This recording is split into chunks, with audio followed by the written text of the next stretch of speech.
Mabilis na aksyon ng mga pulis sa Zamboanga City ang nagresulta sa pagkakaaresto ng suspect na sangkot sa ilegal na droga.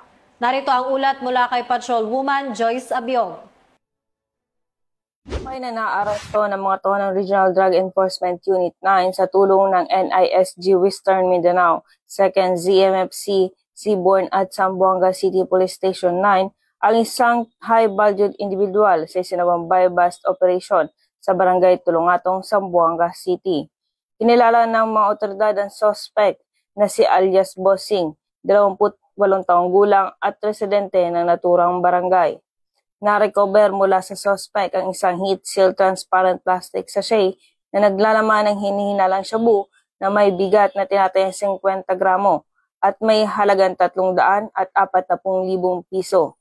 Na-recover din ang 1,000 piso na mark money at 49 pieces 1,000 peso bill bilang bugos money. Sa ngayon, ang mga nakumpiskang ebidensya ay dinala na sa Regional Forensic Unit 9 para sa masusing pagsusuri, habang ang suspect ay kasalukuyang nasa kustudiya ng Zamboanga City Police Office para sa tamang disposisyon. Mula rito sa Zamboanga Peninsula, ako ang inyong PNN correspondent, Patrolwoman Joyce Abiog, alagad ng batas, tagataguyod ng Balitang Pulis.